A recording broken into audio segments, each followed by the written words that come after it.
Hello dad Kichchu. ನಾನು K ವೈಸರಿ Kshamita Dhawan alias K ವೈಸರಿ ಶಿರುಣಿ ಧವನ್ ಮಾತಾಡ್ತಾ ಇದ್ದೀನಿ. ನಿನ್ನ ಮಗಳೇ ನಾನು. ಬೇಕಾದ್ರೆ DNA test, PNA test, RNA test, SNA test ಏನು ಬೇಕಾದ್ರೂ ಮಾಡಿಸೋ ಗೊತ್ತಾಗುತ್ತೆ. ಹಾಗೇನೆ ನಾನು ಶಕೋಜಿ ಜೊತೆ ಚೆನ್ನಾಗೇ ಇದ್ದೀನಿ. ಶಕುಂತಳಾ ಧಾವನಾರ್ ಅಂತ ನಿಮ್ಮ ಅತ್ತೆನೇ ಅವರಲ್ವ, ಅವ್ರ ಮನೇಲೇ ಇದ್ದೀನಿ ನಾನು. ಅಜ್ಜಿ ಜೊತೆ ಖುಷಿಯಾಗಿದ್ದೀನಿ, ಈಗ ತುಂಬ ಖುಷಿಯಾಗಿದ್ದೀನಿ. ಆದರೆ ನೀ ನಮ್ಮ ಜೊತೆ ಮಾತಾಡ್ತಿಲ್ವಲ್ಲ ಅನ್ನೋದೇ ನನಗೆ ಬೇಜಾರಾಗಿದೆ ಡ್ಯಾಡ್. ನಾನು ಏನಂತ ತಪ್ಪು ಮಾಡಿದ್ದೀನಿ ನಿಮಗೆ, ನಂಗೆ ಅರ್ಥ ಆಗ್ತಾ ಇಲ್ಲ. ನನಗೆ ಯಾಕೆ ನೀವು ನನ್ನ ಜೊತೆ ಮಾತಾಡ್ತಾ ಇಲ್ಲ? ಎಲ್ಲರ ಹತ್ರನೂ ಮಾತಾಡ್ತೀರ, ಎಲ್ಲರ ಹತ್ರನೂ ಕತೆ ಆಡ್ತೀರ, ನನ್ನನ್ನು ಮಾತ್ರ ಯಾಕೆ ದೂರ ಇಟ್ಬಿಟ್ಟು ಇಷ್ಟೊಂದು ನೋವೆಲ್ಲ ಕೊಟ್ಟು ಯಾಕೆ ಹಿಂಗೆ ಇರಿಸಿದ್ದೀರ ಡ್ಯಾಡ್? ನನಗೆ ಅದಕ್ಕೆ ಉತ್ತರ ಕೊಡಿ ಮೊದಲು. ನಾನು ಯಾವುದೇ ಕಾರಣಕ್ಕೂ ನಾನು ಯಾರಿಗೂ ನೋವು ಕೊಟ್ಟವಳಲ್ಲ, ಯಾರಿಗೂ ನೋವು ಮಾಡ್ದವಳಲ್ಲ. ಅಜ್ಜಿಗೆ ನಾನು ಬೈದ್ಬಿಟ್ಟೆ, ಇಲ್ಲ ಅಂತ ನಾನು ಹೇಳೋದಿಲ್ಲ. ಯಾಕೆ ಗೊತ್ತಾ ಬೈದಿದ್ದು? ಕಾರಣ ಹೇಳಿದ್ರೆ ನೀನು ಬರೀ ಕತೆ ಹೊಡಿತೀಯ ಅಂತೀಯ, ಅದಕ್ಕೆ ನನಗೆ ಬೇಜಾರಾಗುತ್ತೆ. ಕಾರಣ ಹೇಳೋಕ್ಕೂ ನನ್ನ ಕೈಲಿ ಆಗ್ತಾಯಿಲ್ಲ. ಒಟ್ಟಿನಲ್ಲಿ ಅಮ್ಮಂಗೆ ಬೈದಿದ್ದು ನಿಜ. ನಾನು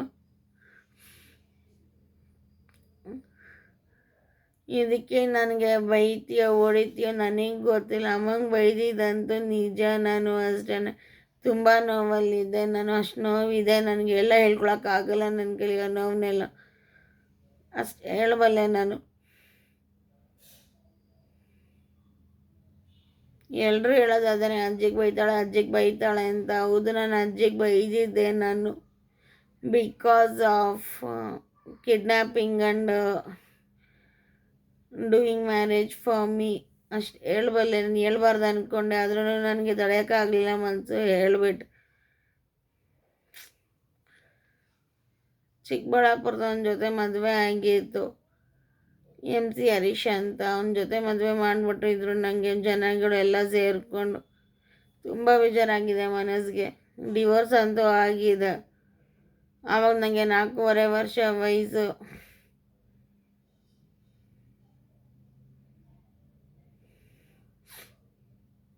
ತುಂಬ ಹಿಂಸೆ ಅಂದರೆ ಹಿಂಸೆ ಮಾಡಿದ್ದಾರೆ ನನಗೆ. ಚಾಕುನೂ ಇದ್ದ ಕೈಲಿ ಚುಚ್ಕೊಳ್ಳೋಕೆ ಹೊರಟೋಗಿದ್ದು.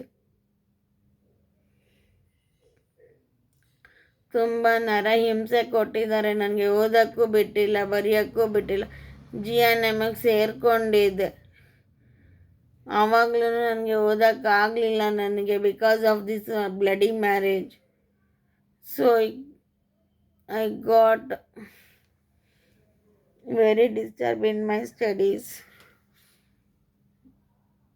I told every pain. ನೀನು ಹೇಗೂ ನಾನು ನೋವು ಹೇಳ್ಕೊಳಕ್ಕೆ ಬರಲ್ಲ, ಅದಕ್ಕೋಸ್ಕರ ಹಿಂಗೆ ಹೇಳ್ಕೊಂಡೆ ನಾನು. ನನ್ನ ಮಗದಲ್ಲಿ ಕೂದಲು ಮಾಡಿದ್ದಾರೆ, ಬಿಕಾಸ್ ಆಫ್ ಕಸಿ ಮಾಡಿದ್ದಾರೆ, ಎಲೆಕ್ಟ್ರಾಲಿಸಿಸ್ ಮಾಡಿದ್ದಾರೆ ನನಗೆ ಮುಖಕ್ಕೆ ಮತ್ತು ತಲೆಗೆ ಮತ್ತು ಮೂಗಿನ ಹೊಳ್ಳೆಗಳಿಗೆಲ್ಲ ಎಲೆಕ್ಟ್ರಾಲಿಸಿಸ್ ಮಾಡಿದ್ದಾರೆ. ತುಂಬ ನೋವು ತಿಂದಿದ್ದೀನಿ. ಇವಾಗ ಟೈಫಾಯ್ಡ್ ಬರೋದ್ರಲ್ಲಿದೆ. ಅಮ್ಮಂಗೆ ಹೇಳಿದ್ರೆ ಅವ್ರು ಕೇಳ್ತಾನೇ ಇಲ್ಲ. ಪೇಯ್ನಿಗೆ ಆದರೆ ಟೈಫಾಯ್ಡ್ ಬರೋದ್ರಲ್ಲಿದೆ ನನಗೆ. ನಂಬಿದ್ರೆ ನಂಬು, ಬಿಟ್ರೆ ಬಿಡು, ನಾನೇ ನಿನ್ನ ಮಗಳು. ಇದಕ್ಕಿಂತನೇನು ಧಾವನಪ್ಪ ನನಗೆ ತಾತ ಆಗಬೇಕು, ಶಕ್ಕು ಅಜ್ಜಿ ನನಗೆ ಅಜ್ಜಿ ಆಗಬೇಕು, ನೀ ನನಗೆ ಅಪ್ಪ ಅಮ್ಮ ಆಗಬೇಕು, ಸಿಹಿ ಸಹಿ ಸ್ನೇಹ ನನಗೆ ಮಮ್ಮಿ ಆಗಬೇಕು, ಅವಳೇ ನನಗೆ ಅಮ್ಮ. ಇಷ್ಟು ಹೇಳಬಲ್ಲೆ ನಾನು. ನನ್ನ ನೋವನ್ನೆಲ್ಲ ಹೇಳ್ಕೊಂಡಿದ್ದೀನಿ.